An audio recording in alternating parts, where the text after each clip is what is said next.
This is a Reconstructionist radio production.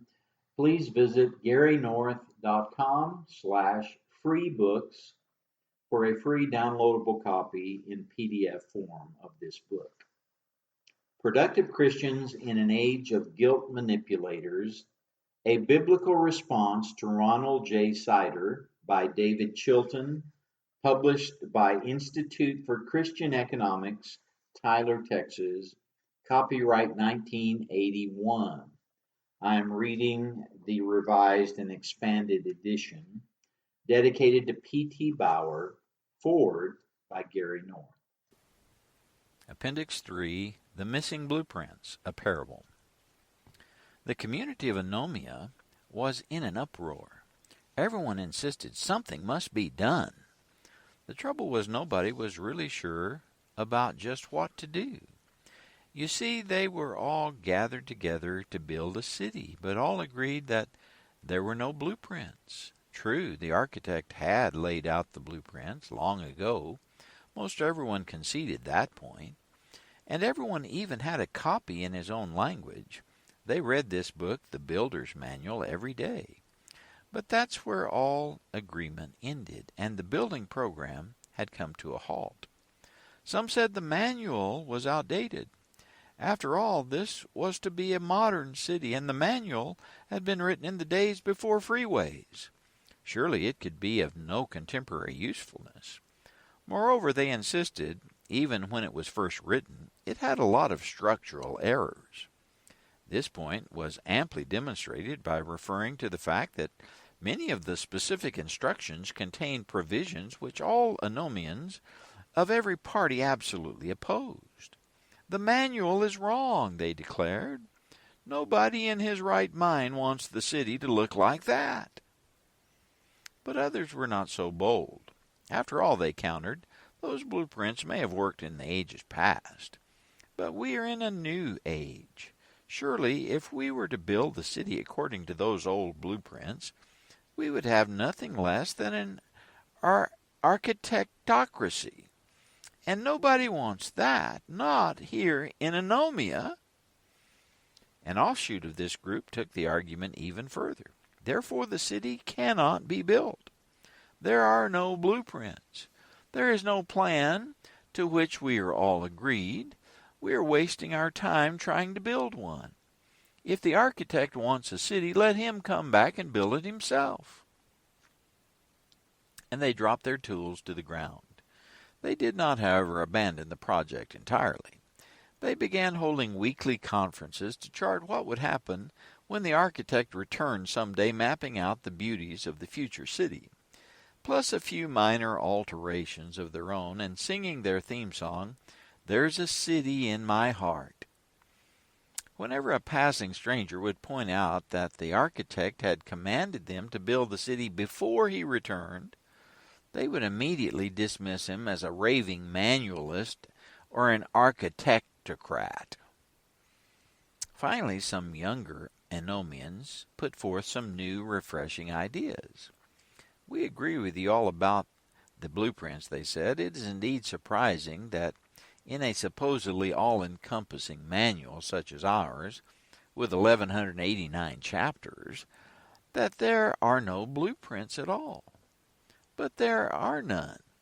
Of that we may be sure. On the other hand, we really should build a city. The architect says so." And they quoted stirring passages from the manual to prove it. "But we still have no blueprints," someone complained. "How can we build a city without blueprints?" "I'm so glad you asked," replied an authoritative-sounding voice. A hush fell over the crowd as the speaker was recognized.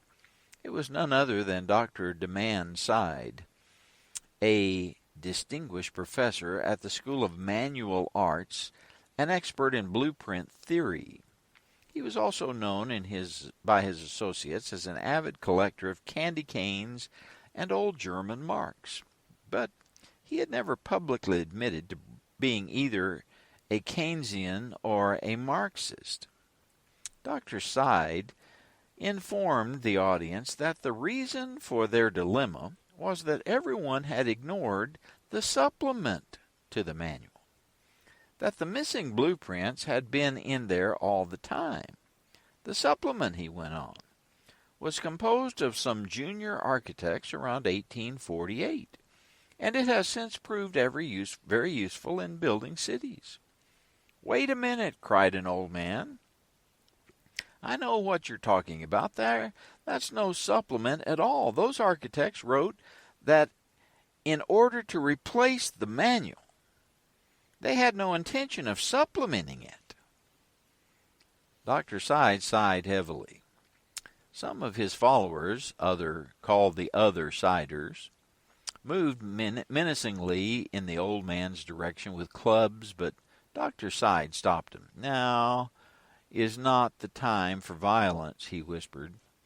"Now is the time for the gentle nudge."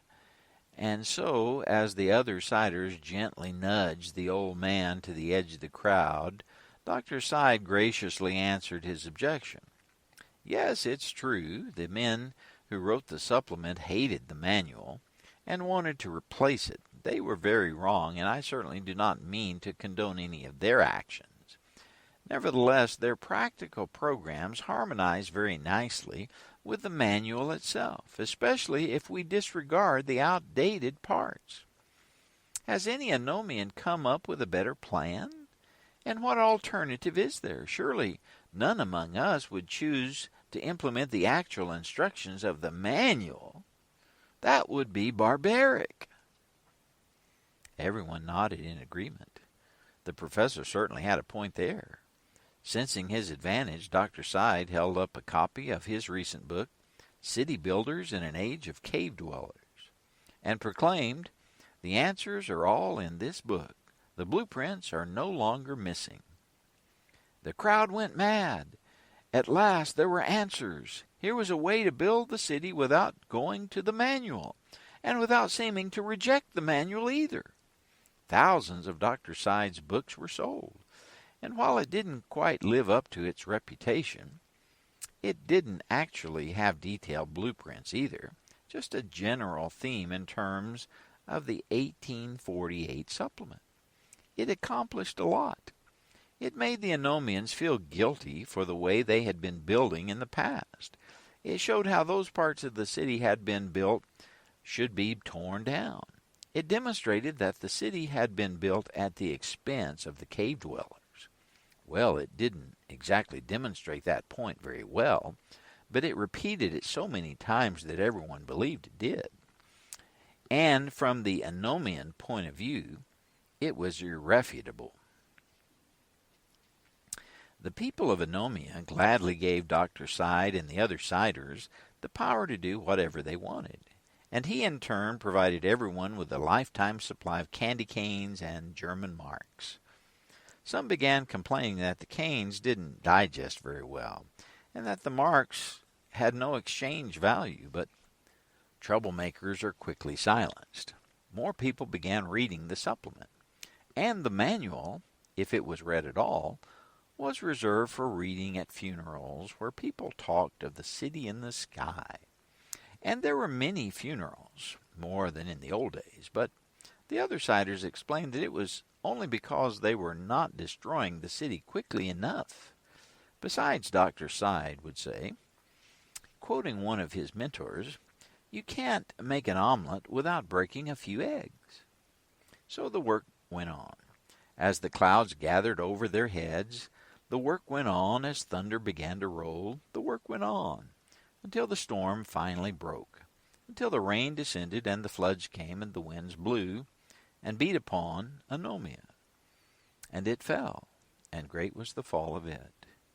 And the Anomians hid themselves in the dens and in the rocks of the mountains, for by now they were all cave dwellers, and said to the mountains and rocks, "Fall on us, and hide us from the face of him that sitteth on the throne, and from the wrath of the architect. For the great day of his wrath is come, and who shall be able to stand?" But there was one final surprise in store for the Anomians.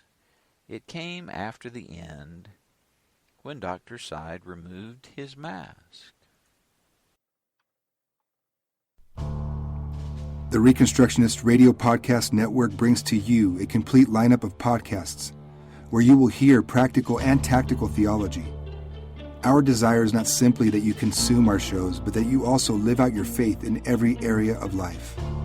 We can talk all day long about these things, but if we fail to put them into practice, then we fail as ambassadors of Jesus Christ, our King. Subscribe now to your favorite Reconstructionist Radio Podcast Network shows, or you can subscribe to the Reconstructionist Radio Master Feed, where all of the content we produce, including the audiobooks and audio articles, will pop up as soon as they are available. And don't forget to visit ReconstructionistRadio.com to volunteer as a narrator or to partner with this ministry financially. May the Holy Spirit stir you into action for Christ and His kingdom.